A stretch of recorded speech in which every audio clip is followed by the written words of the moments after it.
मित्रांनो, वाढत्या वयाचा विचार केला की प्रश्न पडतो तो आपल्या आरोग्याचा।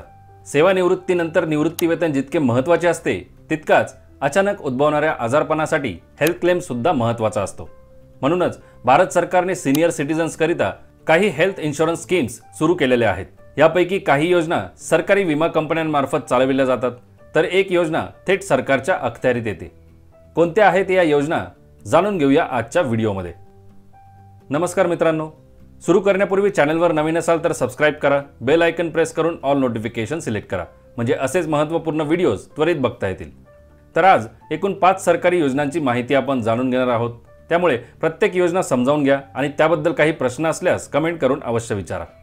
पहिली योजना आहे United India senior citizen health insurance. ज्येष्ठ नागरिकांना हा आरोग्य विमा युनायटेड इंडिया इन्शुरन्स कंपनीमार्फत विकला जातो। यात जे नागरिक पहिल्यांदा मेडिक्लेम पॉलिसी घेत असतील त्यांच्यासाठी 61 ते 80 वर्ष इतकी वयोमर्यादा आहे। योजनेअंतर्गत सम ॲश्युअर्ड म्हणजे विम्याची मूळ रक्कम 1 लाख ते 3 लाखांपर्यंत असते। हॉस्पिटलमध्ये 24 तासांपेक्षा जास्त काळ ॲडमिट असल्यास ट्रीटमेंट ऑर सर्जरीज म्हणजे उपचार किंवा शस्त्रक्रियेसाठीचा हॉस्पिटलायझेशनचा खर्च पॉलिसी कव्हर करते। पॉलिसीमध्ये डोमिसिलियरी हॉस्पिटलायझेशन फक्त तेव्हाच कव्हर होते जेव्हा कालावधी 3 दिवसांपेक्षा जास्त असतो। आता डोमिसिलियरी हॉस्पिटलायझेशन म्हणजे काय? तर ज्या परिस्थितीत पेशंटला हॉस्पिटलपर्यंत घेऊन जाता येत नाही किंवा हॉस्पिटलमध्ये जागा उपलब्ध नसल्याने पेशंटवर घरीच उपचार केले जातात, अशा उपचारांचा कालावधी जर 3 दिवसांपेक्षा अधिक असेल तरच त्याचा खर्च पॉलिसी अंतर्गत कव्हर केला जातो।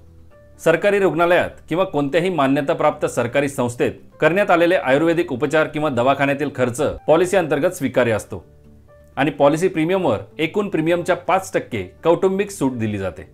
मित्रांनो, दुसरी सरकारी योजना आहे हेल्थ ऑफ प्रिव्हिलेज्ड एल्डर्स म्हणजे होप। द ओरिएंटल इन्शुरन्स कंपनीची ही ज्येष्ठ नागरिक विशिष्ट रोग विमा योजना आहे।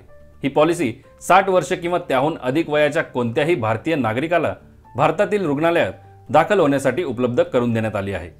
पॉलिसी अंतर्गत 1 लाख ते 5 लाखांपर्यंतचा सम ॲश्युअर्ड घेता येतो। तसेच काही ठराविक रोग या पॉलिसीत कव्हर केले जातात।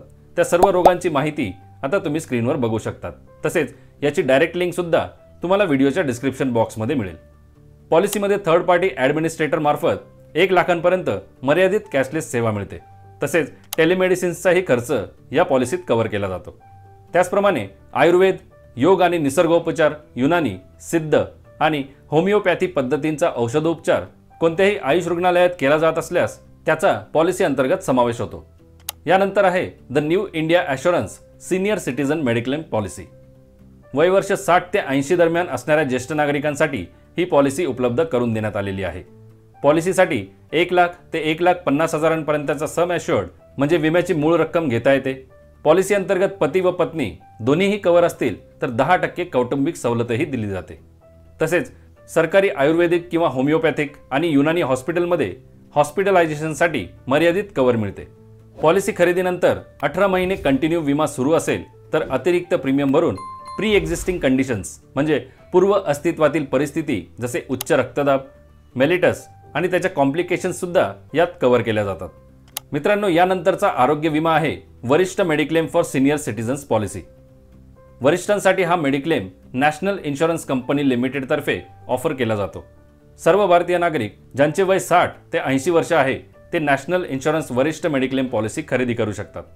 तसेच पॉलिसी रिन्यू करण्यासाठी म्हणजे नूतनीकरणासाठी वयाची जास्तीत जास्त मर्यादा ही 90 वर्ष आहे।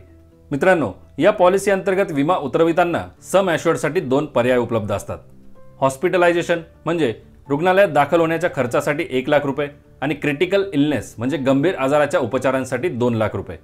यातही अतिरिक्त प्रीमियम भरून आधीपासून अस्तित्वात असलेल्या मधुमेह आणि उच्च रक्तदाबासाठी अतिरिक्त कव्हरेज घेता येते। तसेच नेटवर्क रुग्णालयांमध्ये उपचारांसाठी कॅशलेस सुविधा आणि नेटवर्क नसलेल्या रुग्णालयांमध्ये उपचारांसाठी रिइंबर्समेंट म्हणजे प्रतिपूर्ती सुविधा पॉलिसीमध्ये मिळते। आणि सर्वात महत्त्वाचे म्हणजे प्री हॉस्पिटलायझेशन रुग्णालयात दाखल होण्यापूर्वी 30 दिवसांचा आणि पोस्ट हॉस्पिटलायझेशन रुग्णालयात दाखल केल्यानंतर 60 दिवसांचा वैद्यकीय खर्च पॉलिसी अंतर्गत कव्हर केला जातो। आता यानंतर आपण जाणून घेणार आहोत प्रधानमंत्री जन आरोग्य योजना, जी थेट सरकारद्वारे चालविली जाते। मित्रांनो, ही योजना आयुष्मान भारत योजना म्हणून देखील ओळखली जाते। आयुष्मान भारत भारत सरकारची प्रमुख योजना आहे। ज्येष्ठ नागरिकांसाठी ही सर्वात मोठी सरकारी आरोग्य योजना आहे, ज्यामध्ये महिला आणि मुलांचाही समावेश होतो। योजनेअंतर्गत प्रति कुटुंब प्रतिवर्ष 5 लाख रुपयांचे हेल्थ केअर कव्हर दिले जाते, ज्याचा भारतातील सार्वजनिक आणि खासगी रुग्णालयातील दुय्यम आणि तृतीय केअर हॉस्पिटलायझेशनसाठी उपयोग करता येतो. बिलो पॉवर्टी लाईन म्हणजे फक्त दारिद्र्य रेषेखालील कुटुंबच या योजनेचा लाभ घेण्याकरिता पात्र असतात. योजनेच्या लाभार्थ्याला सेवेच्या ठिकाणी म्हणजे हॉस्पिटलमध्ये कॅशलेस किंवा रोखीशिवाय आरोग्य सेवा दिल्या जातात. डायग्नोस्टिक्स अँड मेडिसिन्स, निदान आणि औषधांसाठी प्री हॉस्पिटलायझेशन, रुग्णालयात दाखल होण्यापूर्वी 3 दिवस आणि पोस्ट हॉस्पिटलायझेशन, रुग्णालयात दाखल केल्यानंतर 15 दिवसांचा खर्च योजनेमध्ये कव्हर केला जातो. आणि आधीपासून अस्तित्वात असलेल्या प्री एक्झिस्टिंग कंडिशन्स हॉस्पिटलायझेशनच्या पहिल्या दिवसापासूनच कव्हर केल्या जातात. मित्रांनो, या सरकारी योजनेचे अत्यंत महत्त्वपूर्ण वैशिष्ट्य म्हणजे लाभार्थ्याला योजनेतील कॅशलेस सुविधेचा फायदा देशातील कोणत्याही सार्वजनिक किंवा खासगी रुग्णालयात जाऊन घेता येतो. तर मित्रांनो, या आहेत सरकारकडून ज्येष्ठ नागरिकांसाठीच्या आरोग्य विमा योजना. जर या प्रत्येक योजनेबाबत सविस्तर माहिती असणारा व्हिडिओ हवा असेल तर कमेंट करून अवश्य कळवा आणि अशाच माहितीपूर्ण व्हिडिओसाठी चॅनलला जरूर सबस्क्राईब करा. पुन्हा भेटू. जय हिंद, जय महाराष्ट्र.